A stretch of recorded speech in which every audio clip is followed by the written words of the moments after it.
Election in Kashmir. एक लंबे समय के बाद कश्मीर के कोने कोने में अभी इलेक्शन रैलीज हो रही है, जैसा कि आज से 10 साल पहले होती थी। आज की ये वीडियो मैं बना रहा हूँ सिर्फ मेरे कश्मीर के लोगों के लिए। मेरे भाइयों, बहनों और बुजुर्गों, वोट सोच समझ के डालना, क्योंकि सत्ता में सिर्फ सांप बैठे हैं। मैं इन पॉलिटिकल लीडर्स को सांप क्यों बोल रहा हूँ, ये हम कुछ पॉइंट्स में जानेंगे। उससे पहले सबसे गुजारिश है कि वीडियो को पूरा देखना और इस वीडियो को शेयर भी करना। पहला पॉइंट, जिस बीजेपी का पार्लियामेंट इलेक्शन 2024 में कश्मीर में कोई भी कैंडिडेट नहीं था, वो भी अचानक से जम्मू कश्मीर के स्टेट इलेक्शन में इतनी दिलचस्पी क्यों ले रही है। दूसरा पॉइंट, रिसेंट जम्मू की स्पीच में अमित शाह ने क्या क्या झूठ बोले। और तीसरा और आखिरी पॉइंट, जिस इंजीनियर रशीद को सिंपैथी के नाम पे 50% से ज्यादा वोट्स मिले, अचानक से लोग उसके खिलाफ क्यों हुए। ये सब और भी बहुत कुछ जानेंगे हम आज की इस वीडियो में, तो लास्ट तक बने रहे।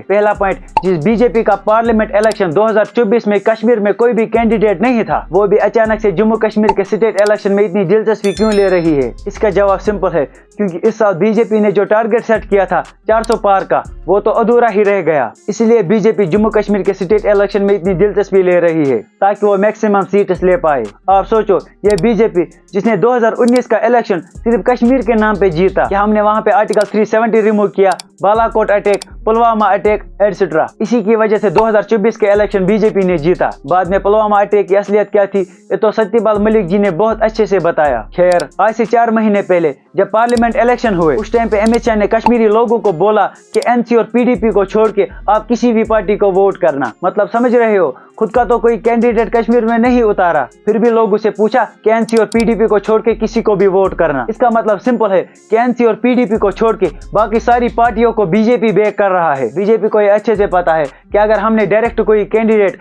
बीजेपी के नाम पे कश्मीर में उतारा तो उसको कोई भी वोट नहीं मिलेगा, क्योंकि बीजेपी ने पिछले 10 सालों में कश्मीरी लोगों के लिए कुछ भी नहीं किया। अब दूसरा पॉइंट, रिसेंट जम्मू की स्पीच में अमित शाह ने क्या क्या झूठ बोला। इस स्पीच में तो इन्होंने बहुत कुछ बोला, पहले आप ये वीडियो क्लिप देखो। मैं स्पष्ट कर देना चाहता हूं कि चुनाव भारतीय जनता पार्टी बड़े जोर के साथ, मन के साथ लड़ेगी भी और जीतेगी भी। इसमें किसी को संशय रखने की जरूरत नहीं है। अरे शाह साहब, इसको कॉन्फिडेंस नहीं ओवर कॉन्फिडेंस बोलते हैं। ये कॉन्फिडेंस तो आपको 400 पार पे भी था, उसका क्या हुआ। और दूसरी बात इसने बोली कि जम्मू वाले हमें इलेक्शन जिताएंगे। आज मैं जम्मू क्षेत्र के कार्यकर्ताओं को यह भी कहने आया हूं, अगली सरकार कैसी बनेगी, किसकी बनेगी, वो दिन लग गए। वो दिन लग गए कि कोई और तय करता था। अब अगली सरकार किसकी बनेगी वो जम्मू वाले तय करेंगे, जम्मू वाले तय करेंगे। अरे शाह साहब, जम्मू वाले कैसे तय कर सकते हैं। जितनी पॉपुलेशन जम्मू, लेह, लद्दाख और कारगिल की मिलाकर है, उससे 5 गुना ज्यादा तो पॉपुलेशन कश्मीर की है। फिर इलेक्शन का रिजल्ट जम्मू वाले कैसे तय कर सकते हैं। थोड़ी सी तो अपनी पोस्ट का मान रखिए, आपके मुंह से बचकाना बातें अच्छी नहीं लगती। थोड़ा सा रिसर्च करके आया करो। और ये वीडियो क्लिप तो देखो। बाबा अमरनाथ की यात्रा के लिए महीनों तक संघर्ष करना पड़ेगा। अब ऐसा दिन आया है कि आपको ना मांगने की जरूरत है, ना आंदोलन करने की जरूरत है। आपके मन में है, वो मोदी जी सीधा आपको दे रहे हैं।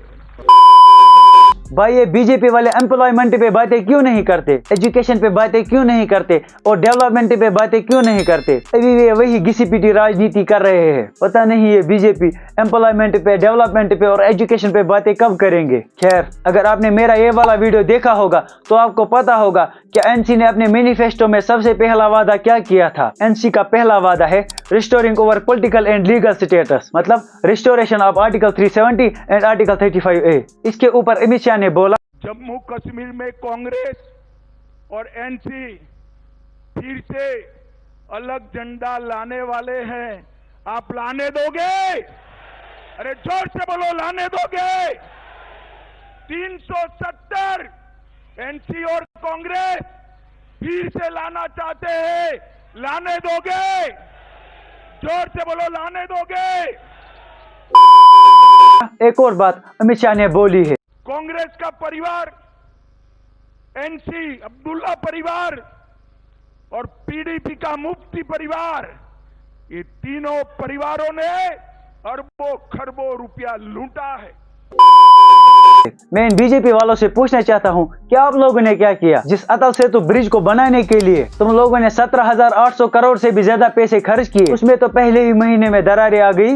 और जिस राम मंदिर को बनाने के लिए तुम लोगों ने 1,800 करोड़ से भी ज्यादा पैसे खर्च किए, उसकी छत तो पहले ही बारिश में लीक हो गई। और जिस छत्रपति शिवाजी महाराज के स्टेचू को बनाने के लिए तुम लोगों ने 3600 करोड़ से भी ज्यादा पैसे खर्च किए, वो तो पहले ही बारिश और आंधी की वजह से जमीन पर बिखर गया। इससे ज्यादा क्या ही करप्शन हो सकता है देश में। और ये पैसा तुम लोगों के बाप का नहीं है, ये हम जैसे मिडिल क्लास के इनकम टैक्स का पैसा है। और तुम बीजेपी वालों के मुंह से ये करप्शन रोकने की बातें अच्छी नहीं लगती। एक और बात सुनो, पॉलिटिक्स में सब गलत है, सही वही है जो कम गलत है। एक और बीजेपी लीडर ने ये बात बोली है। मुझे एक बात बताइए, क्या इनके पास जम्मू कश्मीर के विकास का कोई रोड मैप नहीं है? इनके पास कोई रोड मैप नहीं है, इसीलिए तो शंकराचार्य जी के मंदिर का नाम भी बदलकर तख्ते सुलेमान करना चाहते। ऐसी कौन सी मजबूरी है? कौन सी मजबूरी है राहुल गांधी जी की और उमर अब्दुल्ला जी की? अरे और छोड़िए, हरि पर्वत का नाम भी बदलने की आप बात करते हैं। इस एक बात के लिए मैंने पूरे 1 घंटे तक पूरा का पूरा इंटरनेट छान मारा, मगर मुझे तो ये बात कहीं नहीं दिखी। फिर ढूंढते ढूंढते मुझे ये 2 आर्टिकल्स दिखे, लेकिन ये किसने छापे हैं? The north liners and the commune. In 2 news articles के अलावा किसी ने नहीं बोला कि एनसी और कांग्रेस टेम्पल्स का नाम चेंज करेगी। एनसी का मैनिफेस्टो तो मैंने पहले ही पढ़ा है, जो कि इस वीडियो में मैंने आपको भी दिखाया है, लेकिन ये बात तो मुझे कहीं नहीं दिखी। पता नहीं इन बीजेपी वालों का क्या होगा, इतना झूठ।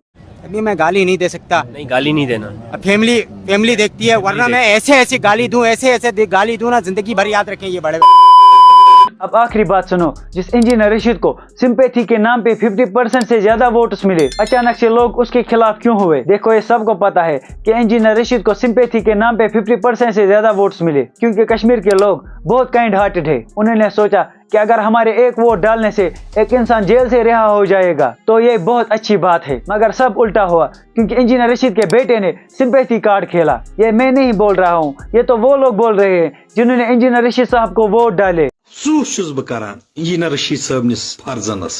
इंजीनियर रशीद साहबा ोसुक जेलस मज चा त्रहि लुको वोट अम मौजूब ताकि सदिस हमदर्दी मा गसक यल, मगर चन बय चन नेचे चन यम लीडर तमो बनो बिजनेस, चन पार्टिया बने वो बिजनेस या बिकाव। और इस बंदे ने बोला है कि एआईपी बिकी हुई है। एआईपी इंजीनियर रशीद की पार्टी का नाम है अवामी इतिहाद पार्टी। और इस बंदे ने जमात इस्लाम के बारे में भी कुछ बोला। बाकी इस वाले वीडियो में मैंने एनसी का पूरा मैनिफेस्टो बताया है, और भी बहुत कुछ है इस वीडियो में, इसकी लिंक डिस्क्रिप्शन में है, आप देख सकते हो। और आखिरी बात, वोट सोच समझ के डालना। बाकी मिलते हैं किसी और नए वीडियो में, तब तक के लिए अपना ख्याल रखिए और हमें भी दुआ में याद रखिए। Thank you.